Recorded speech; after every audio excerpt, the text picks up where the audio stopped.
I'm Michelle Good Oliver. We morning. here. What are we talking about? Raw and real coaching conversations on a beautiful Friday morning. I know Yes, that you're on the East Coast. yep, on the East Coast in sunny Florida, and very blessed to be here. You know, it's been a crazy week, and it's so neat to come here and just kind of finish up the week and talk about our experiences and things that we've helped clients through. And hopefully this adds a ton of value to you and your business, and even in your business relationships, because you know uh, Michelle and I come from a different place in coaching, but in a sense we do the same thing, just in a different way. So that's what makes this so much fun for me to show up to, because I love hearing her perspective, and we bounce ideas off and see what your experiences are with your clients during the week too. Yeah, I think today's topic is going to be really interesting. You just mentioned it. We chat a little bit before and come up with the topic. And I'm coming to you from the Colorado coast of sunshine. Yes. Yes. It's so sunny here Always too. beautiful in Colorado. God, it's just, I'm so grateful to have the sun. I don't know what I would do without it. So, Oh, there's no doubt. okay, so what is our topic? So, I thought about it and I was like, a great topic for today is talking about toxic employees. And the context I want to give is that, there's several of us that have experienced a high producing employee that's really valuable to the business, but there's something about them that is not a player status. And it can create a cancer in your company if it's not addressed. Yeah. And there's so many ways to work to try to work through it, and there's a lot of times that it can be coached and worked through and mentored. However, both the employer or manager and the employee have to be tuned in to gaining the same outcome and actually open to that discussion. So that's what I kind of thought we would talk about today, and how many ways that can happen, and some strategies that you can take back and try to implement to turn it around. Because, hey, right now, good employees are the most valuable asset of any business. And it's even more so now because there's less of them, right? And less people want to come to work each day. So we have to build an A player team. And that's, I think, is one of the most paramount things of building a business, is investing in our people. This is my very favorite topic of all time. Not necessarily the toxicity, but culture, right alongside vision. So I'm excited about this. To start, I'm curious, how are we going to define toxicity? Like, what is a toxic employee or team member, Well, what you want to call it? There's a way. I mean, we can call or categorize them in a way, maybe an A player, a B player, a C player, right? A C player employee kind of comes to work each day, might be in a corporate environment where they come in under the radar. They do kind of exactly what's necessary not to get noticed or cause any attention. And if they're missing a couple of days, it really doesn't affect many people. B player is another step up. They want to do better. They're looking to do good, right by the company. They show up. It might be a smaller, B player you kind of notice in a smaller company where it's more critical. But they may not know how to get to that A status, or they may not be doing it intentionally, right? Mm-hmm. And then the A player literally looks out for the company's best interest, is gaining personal development or fulfillment by doing their job. They own the outcome. Mm-hmm. And it's like never a question whose responsibility it is, or when they come to a challenge or they have a problem that they want to present to management, they come with 3 solutions and the one that they want that they think is going to solve the problem. Mhm. So they're never unloading challenges, right? And then you can also have the A player that's amazing at their position, but there's stuff going on in the background, and there's other kind of quirkiness or maybe personality conflict, or maybe like you say, with maybe I'm just realizing that culture is super important in my business, and I'm Mhm. trying to implement culture, and this person is an A player but maybe not on board. that Mhm. that was kind of the example that I ran into this week. It's like because I'm coaching this business, they have this A player that's producing these amazing results. However, they're doing it in 6 hours a day.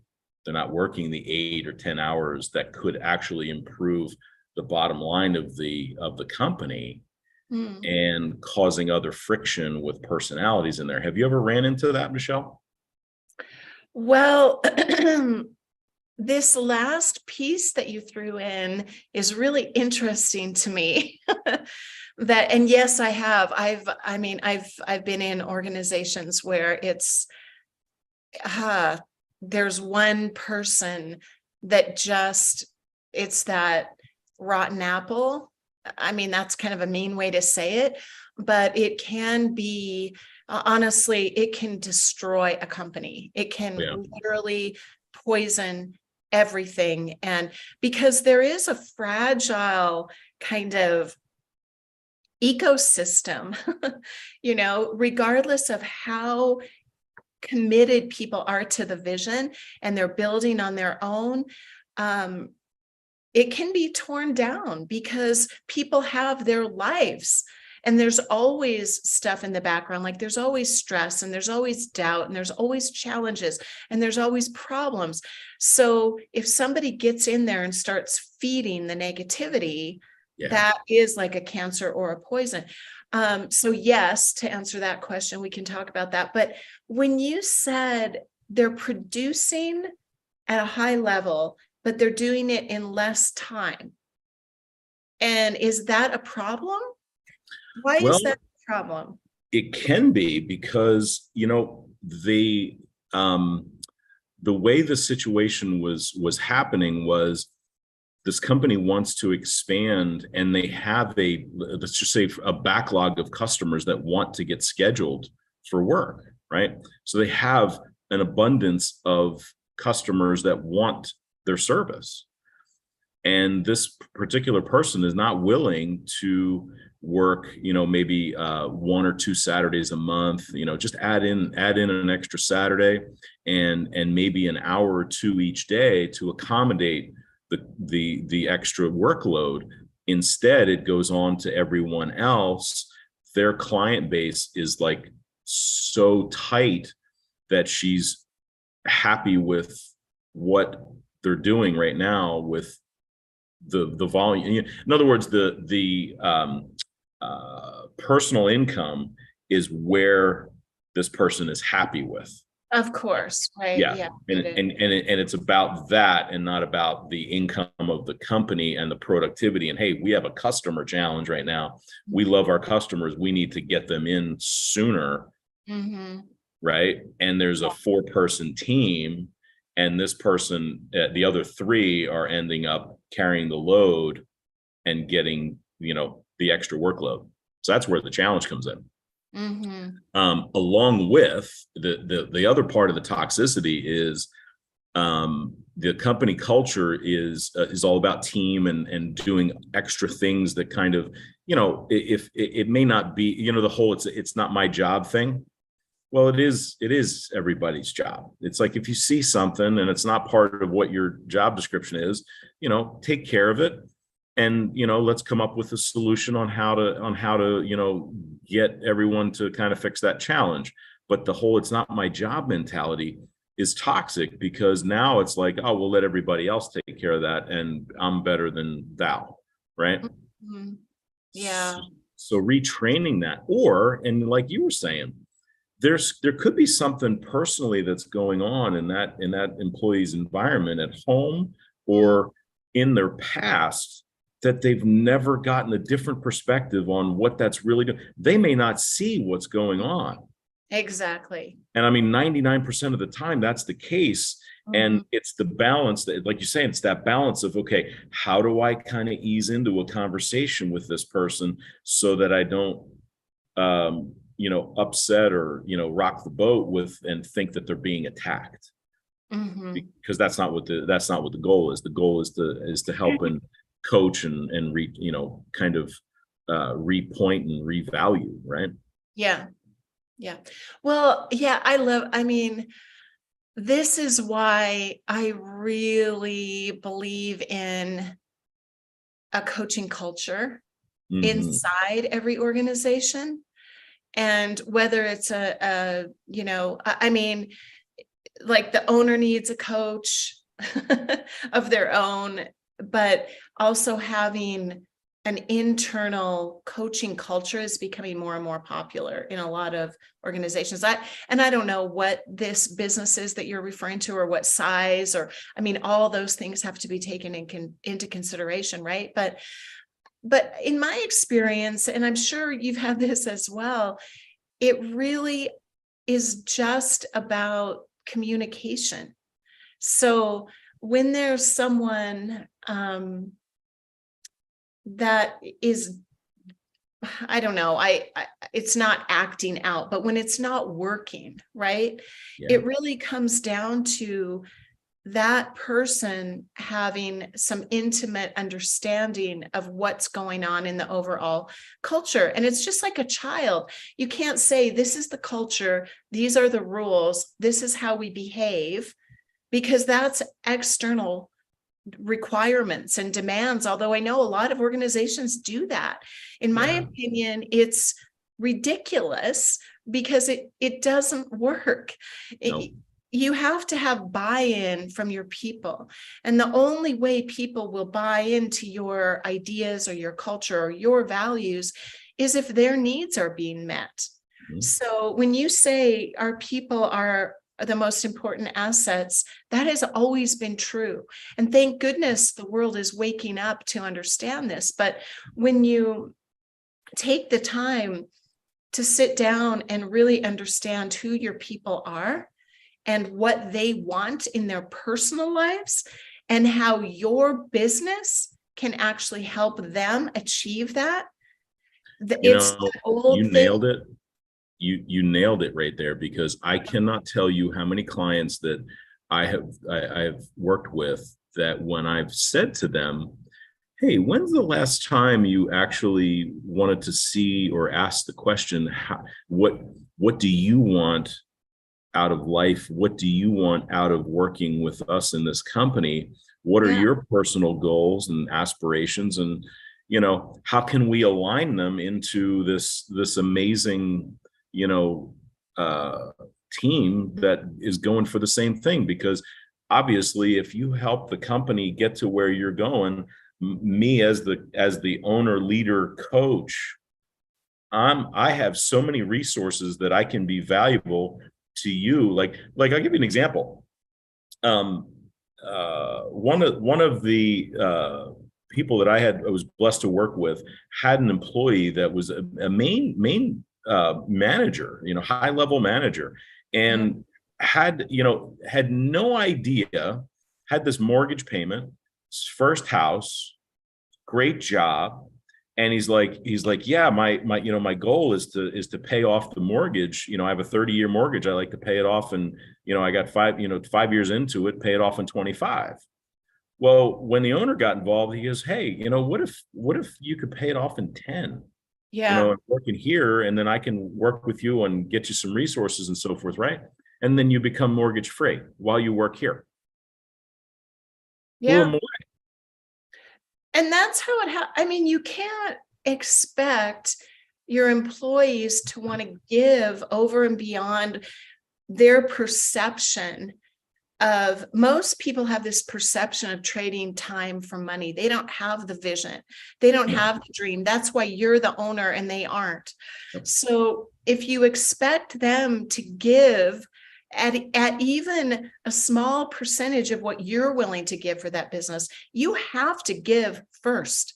It's Yes. just the way the world works. Like, And that's the whole idea of a coaching culture, is sitting down with your people one at a time. How can I help you achieve what you want? And when you model that, it's Mm, literally like being a parent. You can't expect your kids to open the door for everyone if you're not doing that. Like, right. you have to show them your values and mission have to be more than a piece of paper or a plaque on the wall, right? Sure. Like, it's 100%. just, you got to live it. So I think, to your point, when you take the time to sit down one-on-one with these people, there will be a difference. And then you create community within the organization, because everyone needs to feel loved. They need to feel like they belong, like they are contributing, like they are mattering. And Yep. if you don't know what motivates them, that person, if they're just motivated by money, you've No. got to give them a way to make more money. If Yep. they're motivated by recognition, you've got to figure out a way. That's the owner's job, or the Yep. manager, or whatever. It's Yep. not. So, but even within that, and then I'll shut up. This is my favorite topic. No, go, keep going. You're good. I think that there can be, I mean, I've run into like intense control Yeah. people Yeah. who they are loners, they want to control, and there are ways to make that work as well. And not everybody has to be the happy, cheerful, See, bubbly. now deep down, what do you think is a control? What deep down, what do you think the core reason that control is the challenge? In that person. Mhm. Well, I think there's like the same basic three underlying factors to all behavior, honestly. And at its core, that's what they do to feel safe. Mhm. Whatever safety means, and safety can mean something different to each one of us. But Yeah. those control for, like, maybe that's how they've always gotten approval, Mhm. controlling the numbers or controlling the environment. Maybe that's how they get acceptance or belonging. So you can feed them what they need in a Yeah. way that helps them relax, so that they can be more accommodating to other people's needs. Most people that are so into control can't even see what other people need. They're That's true. self-absorbed. They're just Yeah. like, my Oh, yeah. way, because this is what, and they'll justify it rationally, right? Sure. Like we all do. Sure. So, yeah. What are the Anyway, other two? You have safety. What are your other two? I think safety underlies everything. I think it's that we're either motivated by the need for approval, Mhm. like, or security and safety, Yeah. or control. Yeah. But See, underlying I all of them, it's like William James said, we're afraid to die, right? yeah. And so it creeps up out of that basic human, we're trying to survive. And Yeah. then we're unconscious about all the conditioning and all that stuff. So as an owner, you've got to be compassionate, you've got to be visionary, you've got to be tolerant, you've got to give. It's like being a parent. It's not an easy. Well, yeah, and you know what?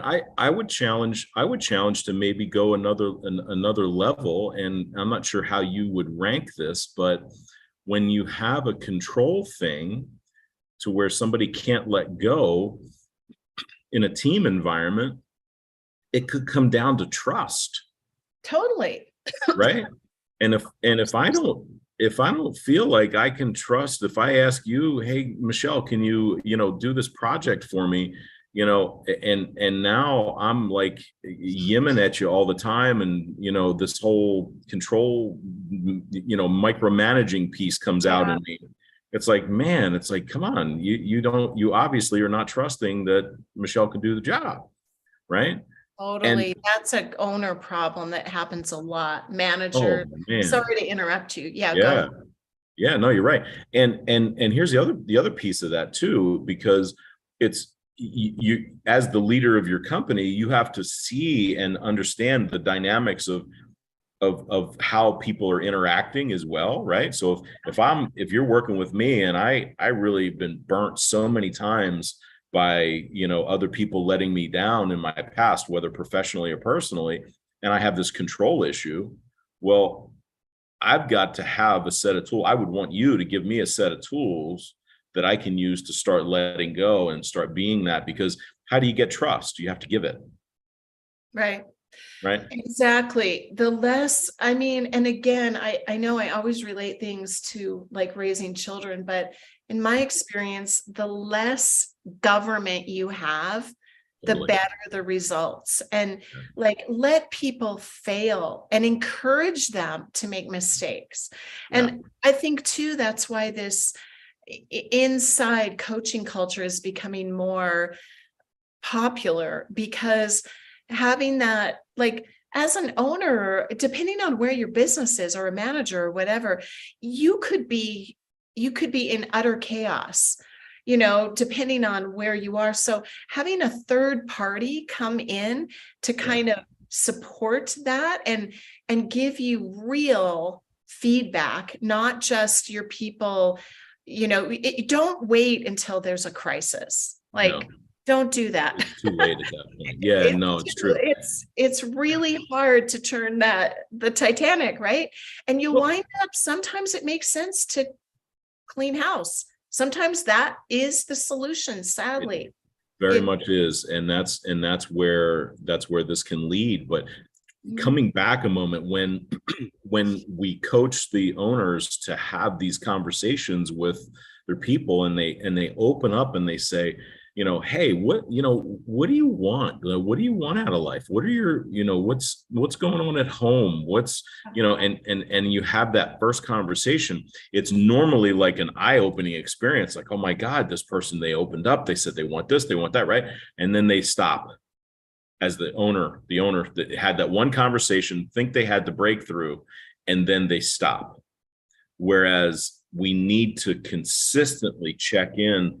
And, as a business owner, we can get so caught up in the to-dos of everything else and not make it a habit to say, okay, I need to carve time out once or twice a month to have a half day, 2 hours of a coffee conversation off-site with each one of my people. And it's going to take me a week to do it every month, but I have to dedicate that to make sure that my people, or once a quarter, you know what I mean? But they have to look forward to it, and they have to know it's coming, right? Because you are showing that consistently you care about them. And man, when they start seeing that and they feel like you've got their back on a personal level, your business is going to change tremendously. Yeah. I mean, you've seen it. You've seen it completely turn around. But then, then the other challenge is, man, if it's too late and that cancer is throughout it's just like contagious and gets festering, and it's that business owner that doesn't want to face it head on.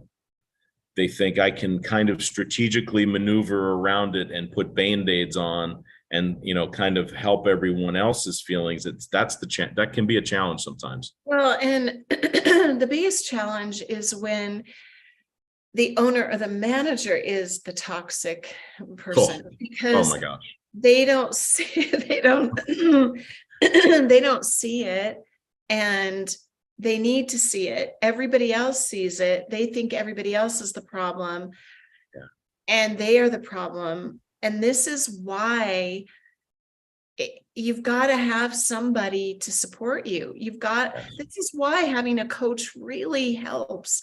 And it doesn't necessarily, like, depending on, I love what you're saying about the one-on-one. If that's not possible, there are different systems you can build in. You can bring in a coach. You can have an internal coach. You can. It's also, a lot of studies have been done about, having that people within an organization having relationships. And like a lot of owners are afraid that their employees are off having their clicks and stuff. That's actually very healthy for people to be interacting, having conversations, because it means they're working through things. That's As right. long as there's an outlet, and people care. It seems really complicated, but at its core, it is the most simple thing on earth. It is a conversation with another human being, and just giving them the time to show And that you care. and coming from a sense of what's the word I'm looking for? Sincerity, Mm-hmm. and coming from a place of contribution instead of, hey, I'm having this meeting with you because, hey, your performance is below standards, and we really have to elevate this for the company. It can't be about It's that. so backwards. And I guess, I didn't come out of corporate, so I've never understood this. And every business I've had has been the flip of that, where it's like, how do I, and working with, like, at one point, a lot of volunteers in building schools and stuff. It couldn't be about, you had to be cognizant of what people needed and why they were engaging with you. So it works so much better. And this again, I think, is why people are finally taking a look at exactly what you said. What is your greatest asset? I mean, you can have the best mission, the best vision, the best property, the best service, the best building. Everything can be stellar. And then a customer walks in the door and your person is like rude and grumpy. First impression. Why did you not put your time, energy, effort, and money into giving that person what they need so that they can give your customer what they need? That's exactly right. Craziness. It is. What are we thinking? We're not. And that's where, and in some of the, larger companies, some CEOs might think, oh, well, that's what I have the HR department for. And that's what I have these managers. These managers are supposed to deal with all this stuff. Yeah. And it's like, you know what? The vision has to come from you. The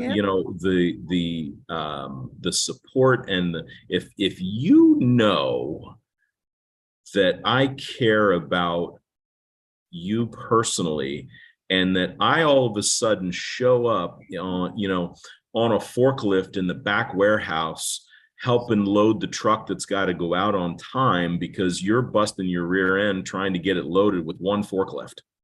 Just as an example, right? Yeah. Driving a forklift should not be beyond anybody's ability, or what I'm saying, jumping into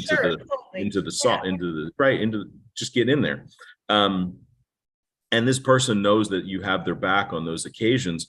They will work harder for you than they've ever done before, because they know that just because I'm CEO or top dog, whatever that is, I am not afraid to get my hands dirty. Yeah.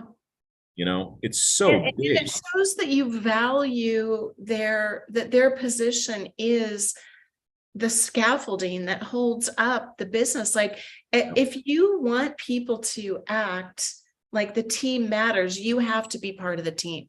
That's basically what you're saying. Like, and it's so kind of natural and intuitive, I think, but not for everyone, apparently.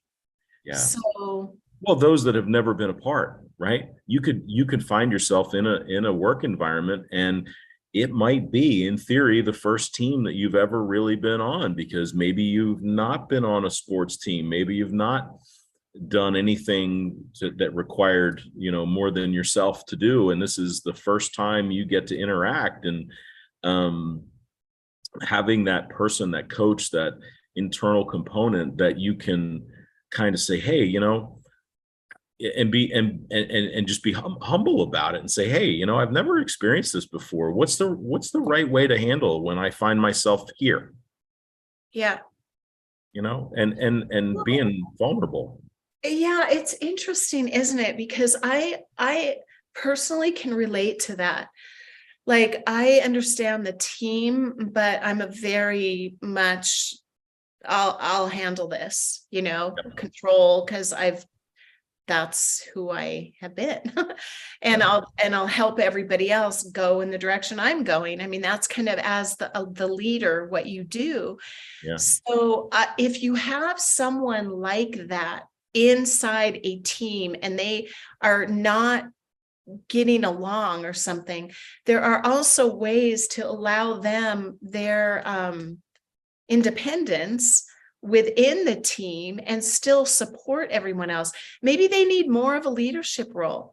Maybe this person, and I don't know the scenario, but maybe it's okay for them to accomplish what they need to financially in 6 hours or whatever. And then there's a different way that they can contribute to the Yes. overall mission that we haven't thought about. Maybe they think about it all the time and they have the solution, but they're afraid to bring it up because that's part of the culture.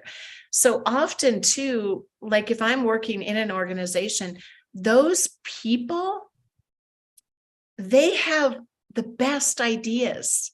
Mhm. They know the answers, but again, back to like less control from the top down. We're Yeah. not giving them sovereignty. We're not saying, you've been working this position for a year. What would you do Yep. to make it better? And Yep. let them contribute. And when it's their idea, they're going to execute wholeheartedly on that, right? And if it's a bad idea, talk about it. It's still incredible to have that safety where you can say, I don't think that this is working. Right.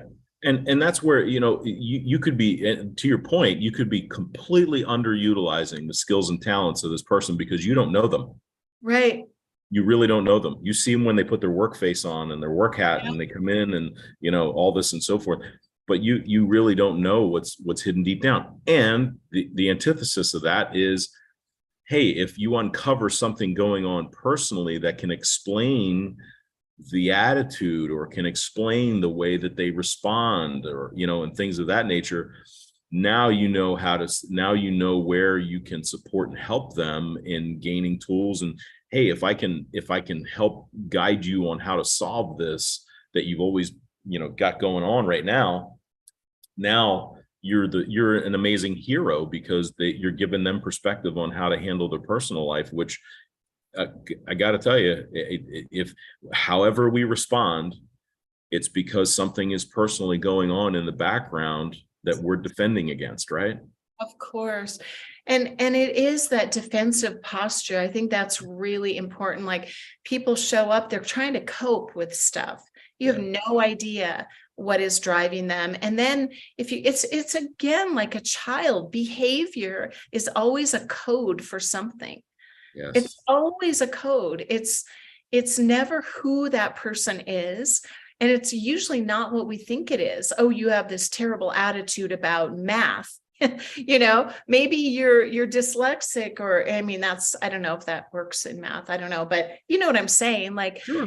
And you show up and serve that human being. People are looking for belonging and family and safety, and we're just human beings. We're not robots inside your business that's going to go like this, and thank goodness it's not that way. So it's a tremendous opportunity. I think whenever there's a problem, it means you get to grow. They get to grow. Yeah. Everybody gets to grow. And it doesn't feel like that to the owner. Like I'm sure whoever you're coaching right now is like, and everybody explodes and there's drama and people are talking behind each other. I know that whole thing. It's terrible, but it is an opportunity nevertheless. Total opportunity. And the apprehension, for us, if you have this toxic person and they are a top producer, clients, customers love them, but as soon as they turn their way from the client, it's like Jekyll and Hyde, right? It's like a completely different person. And it's like, wow, why is that so? And it could be age, it could be lack of, so there's something social skill or something that may or, gotten burned in the past, something. I mean, we all carry baggage, right? But what is it? Why is it that this is the only thing that I'm being measured on, and I'm so good at what I do that I'm irreplaceable. And that thinking can go into that toxic person, is like, there's no way, I'm so good and I excel here, they'll never get rid of me. When someday, surprise, guess what? we have reached our threshold. Yeah, and I don't know the person or anything, but when you identify that pride, that's pride, right? And maybe, and again, there's so much unknown. I don't know what's going on, but I think it's really true what you're saying, that there's some underlying thing that's not yet been revealed. Maybe they need to leave and go start their own business. Yeah. Maybe that's what they need. Maybe they need to be leading a team where their expertise is shared, and they're getting more attention for that. Maybe, I don't know what. You have to find out what drives that person. Totally. Because honestly, when you think about it, it's like when your enemies can become your best friend, that happens. That's like the art of war, right? You keep your enemies close. As you understand what motivates them, things can shift, because people just act the way they act because they're trying to get what they think they need. Right. We don't even always know what we really need. We're just trying to protect ourselves, right? To be safe. So it could flip around and be the best thing. I don't know, but there's always digging that has to be done. Well, and that's the secret, is that, having this conversation with a coach or with somebody that you can really get into it with, and develop a strategy and say, hey, okay, in the next 30 days, I've got to do two things. I've got to prepare myself if this person leaves.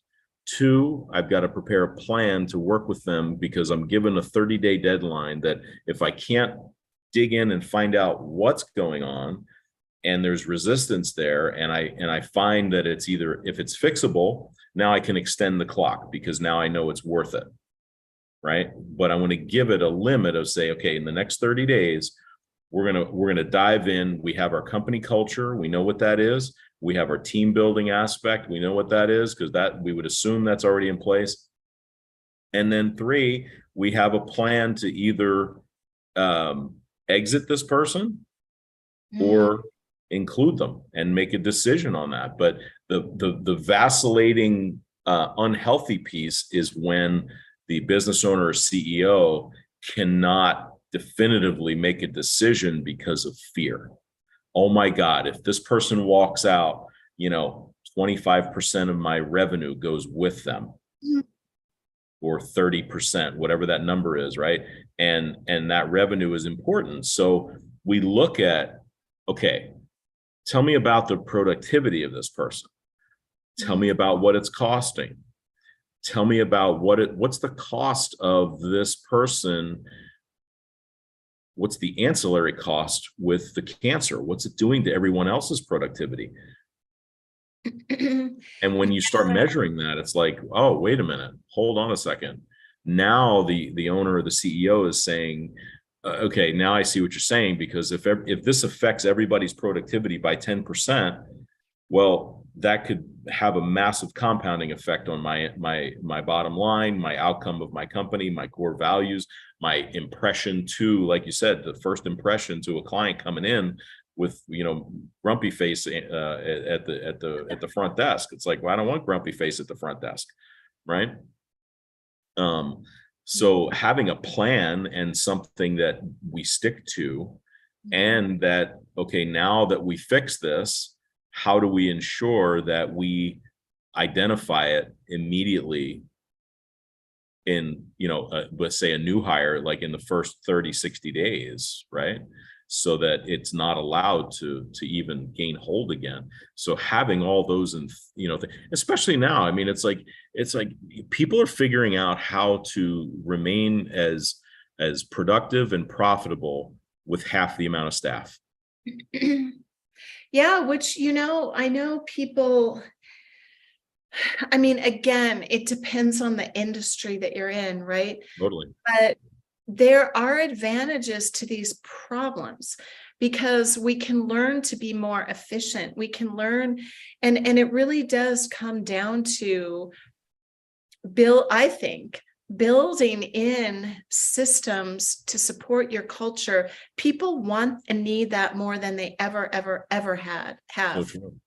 And if we give them what they need, so even this person, and again, disclaimer, I have no idea. I mean, the situation, Yeah. but as an owner, if I am clear, like really, really clear on my values and Yes. my vision, Yes.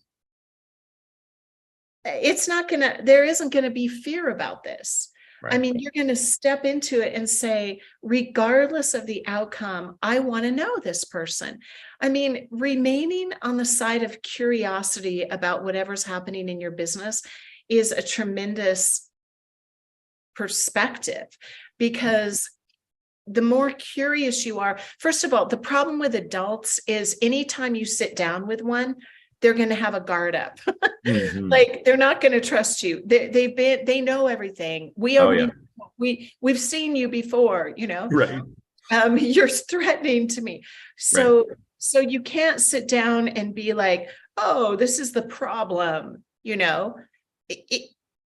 I don't think that works. I mean, you can do whatever you want, but I'm just saying, I think it's more about approaching things with curiosity. And that comes, the respect behind that comes through, when you're really interested and legitimately curious about what's going on with that person. Why do you work here? What do you like about it? How is it that you're doing such an incredible job? How are you Yes. doing that?